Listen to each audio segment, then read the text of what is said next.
Market Mantra. Market Mantra. Market Mantra.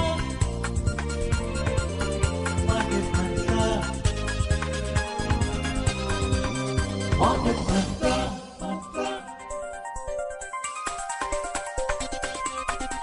Market Mantra.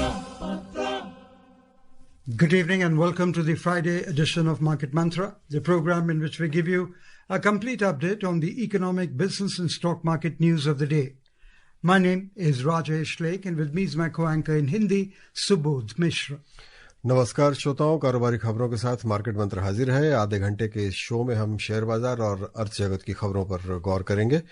आज के समाचारों पर चर्चा करने के लिए और बातचीत करने के लिए हमारे साथ स्टूडियो में हैं वरिष्ठ आर्थिक विश्लेषक पुनीत जैन। नमस्कार पुनीत, कार्यक्रम में आपका स्वागत है। Warm welcome, Puneet. Thank you. पहले हेडलाइंस के साथ Rajesh. Benchmark domestic equity indices extend upward momentum. Sensex closes above 84,000, Nifty surpasses 25,600.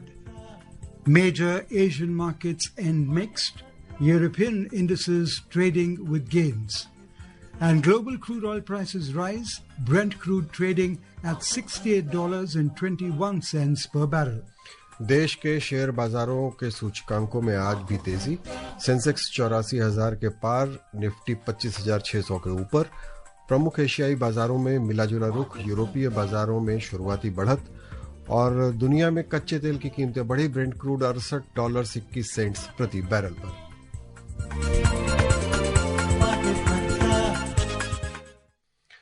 आइए पहली खबर पर नजर डालते हैं कि देश के शेयर बाजारों का क्या हाल रहा। देश के शेयर बाजारों के प्रमुख सूचकांक आज सप्ताह के अंतिम कारोबारी दिन भी थोड़ी बढ़त के साथ बंद हुए। बाजारों में लगातार 4 दिन से सकारात्मक रुख बना हुआ है। उत्साहजनक वैश्विक संकेतों से सेंसेक्स और निफ्टी दोनों में 0.3% से अधिक की वृद्धि दर्ज की गई। बॉम्बे स्टॉक एक्सचेंज का सेंसेक्स आज 303 अंक बढ़कर 84,059 पर बंद हुआ। नेशनल स्टॉक एक्सचेंज का निफ्टी 50 89 अंक बढ़कर 25,638 पर रहा। बीएसई का मिड कैप इंडेक्स 0.4% और स्मॉल कैप इंडेक्स 0.5% से ज्यादा ऊपर आ गया। The benchmark domestic equity indices today ended the week's last trading session on a positive note, rising for the 4th consecutive day. Both the indices closed with modest gains of over 0.3% and positive global cues. The 30-share index at the Bombay Stock Exchange, Sensex, advanced 303 points to close at 84,559. I beg your pardon, it should be 84,059. The National Stock Exchange, Nifty 50, gained 89 points to settle at 25,638. The broader market indices at the BSE also closed up. The mid-cap index added almost 0.4% and small cap index rose over 0.5%. और देखें कि आज Sensex में शामिल 30 कंपनियों में किसमें तेजी रही और किसमें गिरावट आई है। तो 30 में से 18 कंपनियों के शेयरों में तेजी रही। सबसे ज्यादा बढ़ने वाले शेयरों पर नजर डालें। एशियन पेंट्स में 3%, अल्ट्राटेक सीमेंट में 2.4% और पावर ग्रिड में 2.1% की बढ़त रही। सबसे ज्यादा नुकसान दर्ज करने वाले शेयरों पर गौर करें। ट्रेंट 1.4% नीचे आ गया, इटर्नल 1.1% और टेक महिंद्रा में 0.9% की गिरावट रही। In sectoral indices of the BSE, 16 out of 21 sectors marched upward. Among the top gainers, oil and gas surged 1.2%, services climbed almost 1.2%, and power as well as commodities both rose over 1.1% each. Amongst the top laggards, realty dipped more than 1.5%, focused IT slipped over 0.3%, and IT fell more than 0.2%. The overall market breadth at the BSE was positive as shares of 2,251 companies advanced, shares of 1,760 companies declined, while shares of 154 companies remained unchanged. At the National Stock Exchange, 86 companies hit their 52-week high, while 24 hit their 52-week low. जी, आज पुनीत, जो हाल है बाजार का उस पर हम गौर करते हैं, लेकिन उससे पहले गौर करते हैं कि आज रुपया कहाँ पहुंचा है। अंतर बैंकिंग विदेशी मुद्रा बाजार में $1 की तुलना में रुपया आज 23 पैसे बढ़कर 85 रुपए 48 पैसे पर बंद हुआ। दुनिया की 6 प्रमुख मुद्राओं की तुलना में डॉलर की स्थिति दर्शाने वाला सूचकांक अंतर्देशीय कारोबार में 97.21 पर चल रहा था। पुनीत, अभी डिटेल में राजेश ने और मैंने भी जो खबर पढ़ी है शेयर मार्केट की, सेंसेक्स की, निफ्टी की, उस पर गौर कर रहे हैं, लेकिन मैं चाहूंगा कल जो बाजार का चाल रहा है उसके मुकाबले आज की तुलना करते हुए आप क्या टिप्पणी करना चाहेंगे? तो सुमंत जी देखिए, जो यदि बाजारों का हाल देखें तो बड़ा चौंकाने वाला हाल है पिछले कुछ महीनों का, मैं कहूंगा, क्योंकि पिछले कुछ महीने एक तो काफी उथल पुथल के महीने रहे पूरी दुनिया में, और जियो पॉलिटिक्स और जिस चीजों का भी आप कह सकते हैं डर था, वो सभी चीजें करीब करीब हुई। चाहे हम टैरिफ वॉर्स की बात करें, अप्रैल में शुरू हुई, और उसके बाद जो युद्ध का माहौल रहा पूरे भारत पाकिस्तान के बीच और मिडिल ईस्ट में, हर जगह ये एक जो जितनी भी चिंताएं हो सकती थी बाजारों के लिए वो हमारे सामने आई। उसके बावजूद हैरानी की बात यह है कि पिछले 3 महीनों से लगातार हम देख रहे हैं कि शेयर बाजार में बढ़त आ रही है, और ये पहली बार हो रहा है करीब पिछले 6-7 वर्षों में कि 4 सीरीज जो होती है एक्सपायरी की, हम F&O फ्यूचर्स एंड ऑप्शन मानते हैं, 4 महीने से करीब करीब लगातार वो शेयर मार्केट बढ़ती आ रही है, और जबकि ये एक प्रकार से आप कह सकते हैं कि सबसे चिंता का समय था। तो मुझे लगता है कि बाजारों के अंदर जो एक इनहेरेंट स्ट्रेंथ है और जो इकोनॉमिक्स है वो कुछ हद तक पॉलिटिक्स से कुछ जुदा हो रही है और कुछ अलग हो रही है, ऐसा लगता है। मैं दावे से तो नहीं कह सकता ये, पर अगर आप देखें तो पॉलिटिक्स और इकोनॉमिक्स का कुछ फिलहाल ऐसा लग रहा है कि फर्क है। खासतौर से भारत को यदि देखें तो भारत के बाजारों में बहुत अच्छी प्रदर्शन रहा, जबकि अंतर्राष्ट्रीय बाजारों में जब काफी वॉलेटिलिटी तब भी हम लोग अच्छा प्रदर्शन कर रहे थे। और कल आपने जब जिक्र किया कि कल बाजार काफी बढ़ा था, एकदम करीब 300 पॉइंट निफ्टी का बढ़त थी, 1000 पॉइंट सेंसेक्स की बढ़त थी, तो कल फॉरेन इन्वेस्टर्स ने करीब 12,000 करोड़ की भारी खरीदारी तो थी। जबकि फॉरेन इन्वेस्टर्स काफी बेचते आ रहे थे पिछले दिनों, लेकिन कल उनकी काफी अच्छी बाइंग थी। तो मुझे लगता है कि काफी मजबूत स्थिति है भारत के बाजारों की। आर्थिक जो प्रदर्शन है वो भी बेहतर रहा है, रिजर्व बैंक की पॉलिसीज भी काफी सपोर्टिव हैं अब ग्रोथ के लिए। तो कुल मिलाकर मैं कहूंगा कि गोल्डीलॉक्स सिचुएशन सी ऐसी लग रही है कि फिलहाल बाजारों में लगती है। So, Puneet, what you mentioned about the key catalysts, if I may say so, like the ceasefire in the Middle East and optimism on easing trade tensions, and because of which the FIIs you mentioned came in yesterday, and they were on a buying spree in the domestic market. This actually has contributed to improved market stability in the near term.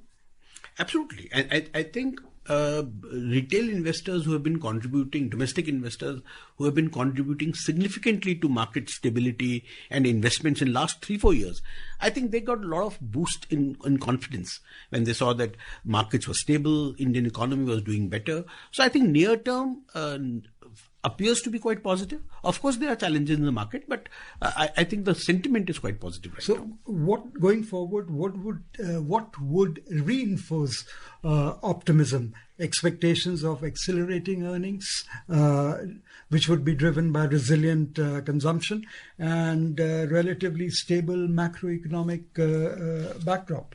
So, Rajesh, I'll really start with this macro picture, because if our macro picture is good, because we are looking at the GDP growth upwards of 6.5%, which was, and there were fears that it will slip to 6% and probably below 6%. If our GDP growth remains above 6.5%, which is now possible, then I think the overall investment sentiment will be much better. Of course, I think ultimately it all trickles down to corporate earnings, what is the demand and supply in the economy. So there was some slack in, if you see, consumption sentiment lately, but RBI has stepped in. And that had to happen because the way the scenario was. Yeah, and secondly, we also had a large base effect from last year. And again, this uncertainty on tariffs, trade, politics, all this contributes to less consumption, less confidence or sentiment, poor sentiment among consumers. So I think that is behind us now. with supportive RBI policies, with good liquidity in the system. Just 3 months back, we had a banking system which was deficit in liquidity, about 1 lakh crores.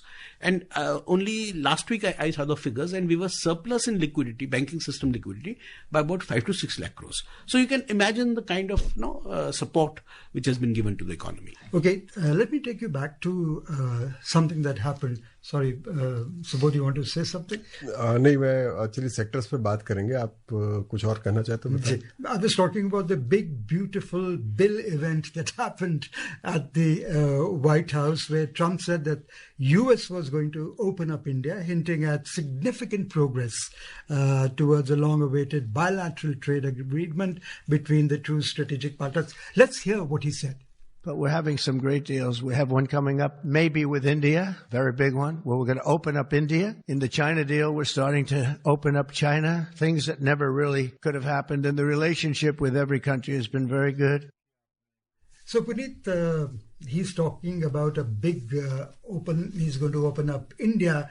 Our take, as we were discussing, though officially not disclosed, the India-US deal is expected to cover areas such as digital trade, tariffs, market access, pharmaceuticals, electronics, agriculture, and defense-related supply chains. What could be on the anvil?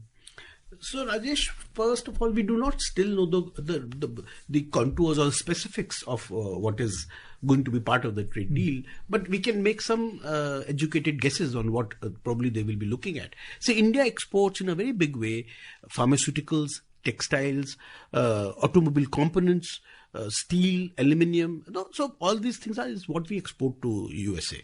So as far as this, so keeping aside the intellectual property rights related or soft IT services, India has a trade surplus with USA. So we would of course want to protect that substantial exports to US, particularly because all these are mostly in labor-intensive sectors. So if you look at textiles, if you look at metals, if you look at other areas of manufacturing, automobile components particularly. So India would like to protect its interests there. However, I think we will have to open up our markets to USA in a big way. Particularly, US is looking at agriculture products exports. Now, that is a sensitive area for us. So we have to really tread cautiously there. But I think overall, if you ask me, it may be a good thing in the long term because we will have more solid grounds on which we will have a trade partnership. We'll talk about agriculture after Subodh has spoken to you. Puneet, अगर हम आज अलग-अलग sectors पे गौर करें Sensex में, BSE में, तो कई आंकड़े हैं जो काफी अच्छे नजर आ रहे हैं पिछले कुछ दिनों से. अगर हम देखें खास करके बैंकेक्स का परफॉर्मेंस जो देख रहा था मैं आज, तो चलिए ठीक है 0.4%, लेकिन 6 महीने के आंकड़े तो बहुत जबरदस्त हैं. बिल्कुल. तो अगर बैंकिंग से आपने बात करी, तो बैंक निफ्टी अगर हम बात करें तो वो 57,000 का लेवल, जो रिकॉर्ड लेवल एक तरह का है. और एक ये पूरा, और ना सिर्फ private sector banks, public sector banks जो हैं, सरकारी बैंक्स जो हैं, वहां भी प्रदर्शन बहुत अच्छा रहा है. तो और ये मुझे लगता है बैंक्स में जो कॉन्फिडेंस है वो आता है ब्रॉडर इकोनॉमिक कॉन्फिडेंस से, क्योंकि हमें लगता है कि जो इंडस्ट्रियल क्षेत्र है, जो कंज्यूमर डिमांड है, वो बैंकिंग क्षेत्र से अफेक्ट होती है. तो कुल मिलाकर आप ये कह सकते हैं मार्केट का अनुमान है कि जो क्रेडिट डिमांड है, जो इकोनॉमिक ग्रोथ के लिए चाहिए, वो बैंक्स के पास अच्छी है और आने वाले समय में ग्रोथ अच्छी है. तो definitely you are right, bank Nifty जो है वो रिकॉर्ड स्तर पर अपना ट्रेड कर रहा है. वो आज 57,400 के ऊपर था. और इंडसइंड बैंक, आईसीआईसीआई बैंक और बैंक ऑफ बड़ौदा में काफी अच्छी, जैसे आप देखें, जो स्टेट बैंक ऑफ इंडिया ने हाल ही में 25,000 करोड़ रुपए का एक कैपिटल रेज प्लान, QIP वो कह रहे हैं हम करेंगे, यानी वो बाजारों से पैसा रेज करेंगे, इक्विटी कैपिटल. तो ये कॉन्फिडेंस जताता है स्टेट बैंक ऑफ इंडिया की तरफ से या पूरे बैंकिंग क्षेत्र की तरफ से. So let's go back to what Mr. Trump said, and he also mentioned America has signed a deal with China. So what is your understanding of that? So, Rajesh, again, we have very little specifics on the deal, but I can again guess, because America, in the run-up to this whole tussle between US and China on the trade deal, we could see the areas of sensitivity. One was, of course, the rare earth supplies, rare earth metals supplies from China to USA, and they really choked on it in a way that they stopped supplies and forced America to come to trade on their terms. On the other hand, America has the upper hand in terms of semiconductor exports. So my own guess is that most of the key areas of this trade deal between US and China will cover areas like, again, rare earth metals, semiconductor exports and curbs on that, plus, of course, on certain items of consumption and metals, etc. Okay. चलिए अगली खबर पे चलते हैं और चीन पर आगे भी चीन के आंकड़े आए हैं उस पर भी बात करेंगे।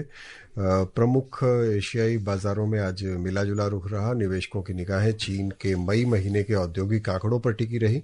दक्षिण कोरिया का कोस्पी इंडेक्स 0.7% गिरा। चीन के शंघाई कंपोजिट सूचकांक में 0.7% की गिरावट आई, जबकि हांगकांग का हैंगसेंग 0.2% गिरकर बंद हुआ। इसके उलट जापान का निक्केई 1.4% ऊपर आ गया। सिंगापुर का स्ट्रेट टाइम्स 0.7% ऊपर रहा। मई महीने में चीन का औद्योगिक मुनाफा एक साल पहले की समान अवधि की तुलना में 9.1% कम हो गया है। ताजा आंकड़ों के मुताबिक प्रमुख औद्योगिक संस्थानों का मुनाफा इस साल के पहले 5 महीनों में 1.1% गिर गया है।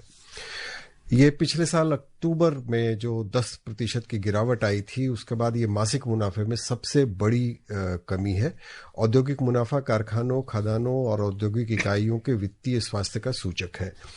यूरोप के प्रमुख बाजार आज शुरुआती कारोबार में मुनाफे में चल रहे थे। समाचार लिखे जाने तक जर्मनी का डैक्स 0.7%, फ्रांस का कैक 1.3%, लंदन का फुट्सी 0.5% ऊपर चल रहा था। अभी आप चीन की बात कर रहे थे और लगभग कुछ मामलों में चीन की हालत है कि वो आर्म ट्विस्ट कर सकता है पूरी दुनिया को।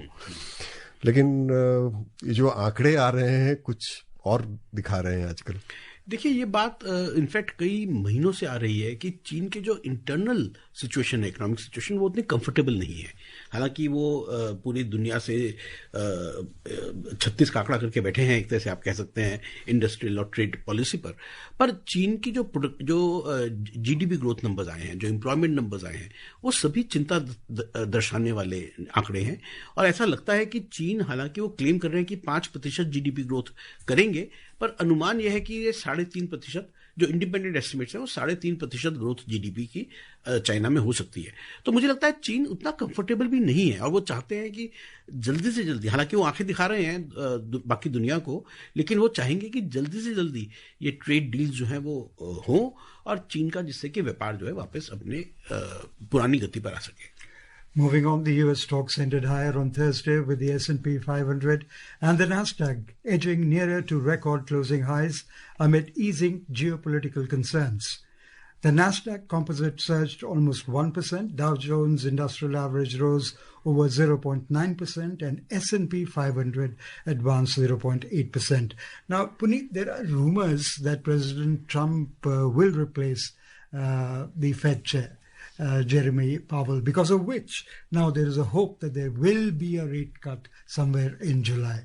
How true is that? I mean, of course, these are rumors. I said a couple of words. So I would like to underline this rumor part because but I think it's pretty much decided now that he has made his displeasure.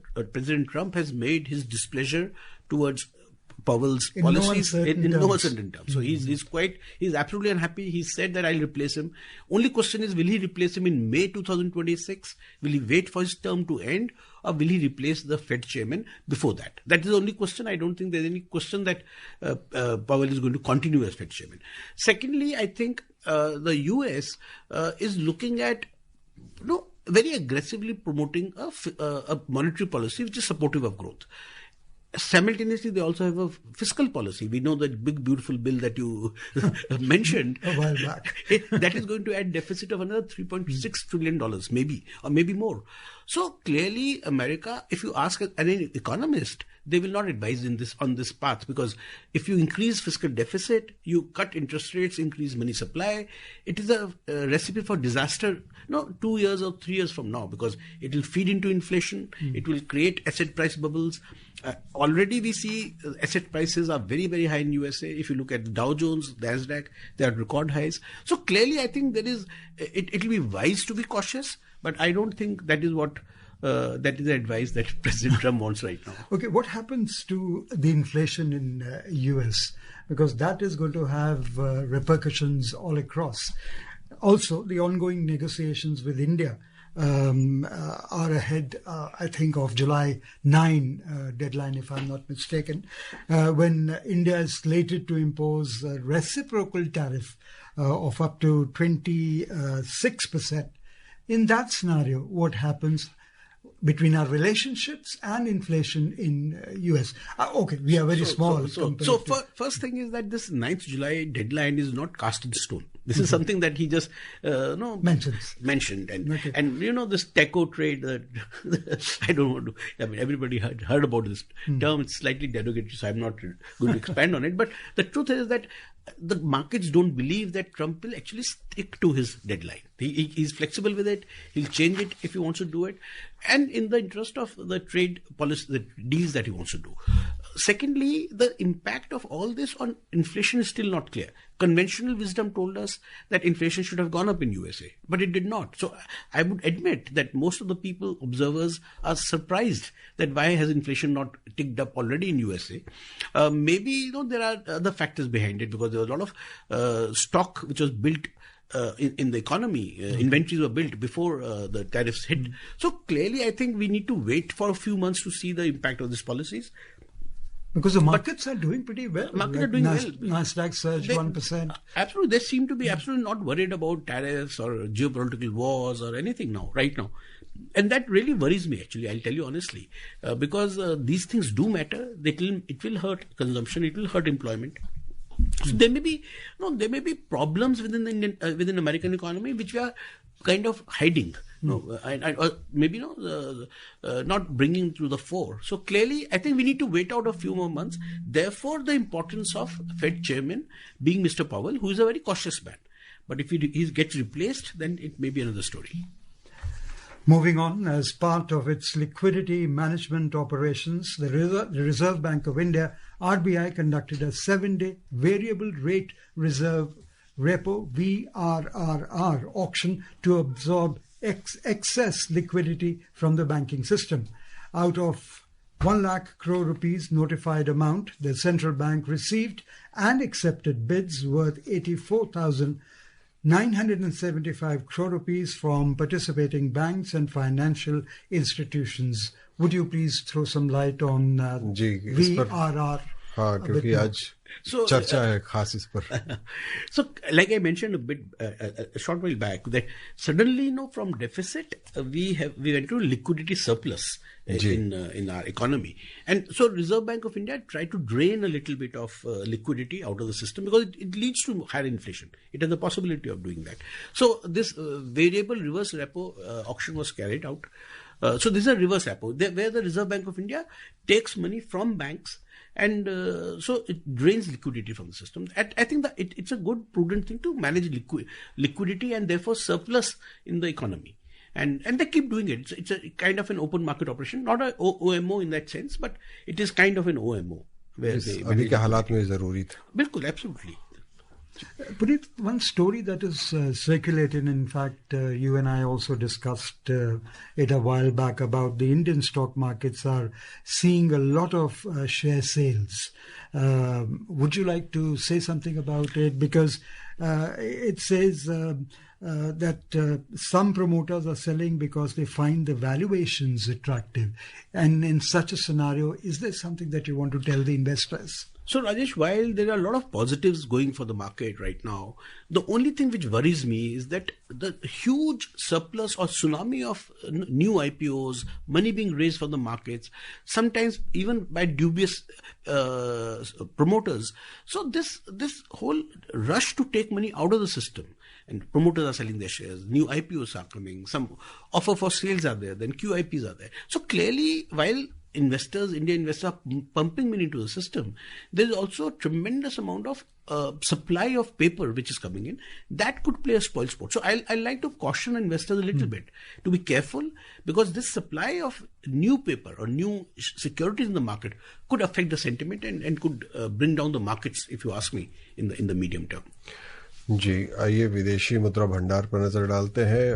20 जून को खत्म हुए सप्ताह में भारत का विदेशी मुद्रा भंडार लगभग $1 अरब गिरकर $697 अरब पर आ गया। रिजर्व बैंक के ताजा आंकड़ों के अनुसार विदेशी मुद्रा भंडार के एक प्रमुख अंश विदेशी मुद्रा परिसंपत्तियों में पिछले सप्ताह 35 करोड़ 70 लाख डॉलर्स की कमी आई और ये $589 अरब पर आ गया। सोने का भंडार 57 करोड़ 30 लाख डॉलर्स गिरकर 85 अरब 74 करोड़ डॉलर्स पर आ गया। ये बहुत चिंता का विषय तो नहीं है? नहीं, बिल्कुल। $600 बिलियन का देखिए रिजर्व्स है। बात का जो गिरावट हम देख रहे हैं वो एक्चुअली डॉलर इंडेक्स के गिरने से रिवैल्यूएशन हुआ है रिजर्व्स का। तो एक्चुअल वो आउटफ्लो नहीं है, वो रिवैल्यूएशन की वजह से थोड़ा कम हुआ है। Moving on, the gross value of output, GVO, from the agriculture and allied sector at constant prices has shown steady growth from 1,908,000 crore rupees in 2011-12 to 2,949,000 crore rupees in 2023-24, marking an overall increase of 54.6%. According to the National Statistics Office, NSO, annual publication of Statistical Report on Value of Output from Agriculture and Allied Sectors 2011-12 to 2023-24, gross value added GVA of agriculture and allied sectors at current prices registered a growth of about 225%, increasing from 1,502,000 crore rupees in FY12 to 4,878,000 crore rupees in FY25. Crop sector with GVO at 1,595,000 crore rupees remains the largest contributor to total GVO at constant prices of agriculture and allied sectors with shares of 54.1% in 2023-24. This is good news. We are primarily an agricultural country, and then we also would be consumption is actually based on rural economy. So yes, this is going to give a boost. Yeah, definitely. And Rajesh, in simple terms, I would say that this tells us that in last 10 years, the income in the agriculture sector has gone up by about 3 times, roughly, in about the last 12-13 years. So I think the government had set up a target that they wanted to boost the income in the hands of farmers and rural consumers. So I think that these figures reinforce that idea that incomes in the hands of farmers, they are going up steadily. Okay. Crude oil prices rose today but were set for weekly decline. Brent crude was trading over 0.7% up at $68.21 per barrel, while WTI crude was also trading almost 0.8% up at $65.75 per barrel when reports last came in. How happy are you with this rate? Oh, definitely. It's very, very good and surprising. Like they really held ground even in times of turmoil, no? Like the war was going on. But I think for India, it's a very, very important headline number. In the Indian bullion market, 24-carat gold was trading over 1.7% down at 95,560 rupees per 10 grams, and silver 999 fine was also trading over 1.8% down at 1,05,270 rupees per kilogram a short while ago. जी, और MCX में अंतिम समाचार मिलने तक अगस्त में आपूर्ति किए जाने वाले सोने का वायदा मूल्य 1.79% गिरकर 95,353 रुपये प्रति 10 ग्राम पर चल रहा था। वहीं जुलाई में आपूर्ति की जाने वाली चांदी का वायदा मूल्य 1.82% गिरकर 1,04,808 रुपये प्रति किलोग्राम पर चल रही थी। Very briefly, what are your expectations next week? So clearly, I think gold is now out of favor to some extent. So gold prices are coming down, and surprisingly, dollar index is also coming down, and gold price is also coming down, which is rare. So I think, but this trend will continue probably. जी, पुनीत, कार्यक्रम में आने और समाचारों पर बहुत अच्छी सार्थक चर्चा के लिए आपको बहुत बहुत धन्यवाद। धन्यवाद। Thank you, Puneet, for being with us. Thank you, Rajesh. Before we close, the headlines once again. Benchmark domestic equity indices extend upward momentum. Sensex closes above 84,000. Nifty surpasses 25,600. Major Asian markets end mixed. European indices trading with gains, and global crude oil prices rise. Brent crude trading at $68.21 per barrel. That's all we have in this edition of Market Mantra. Till tomorrow, goodbye. Market Mantra.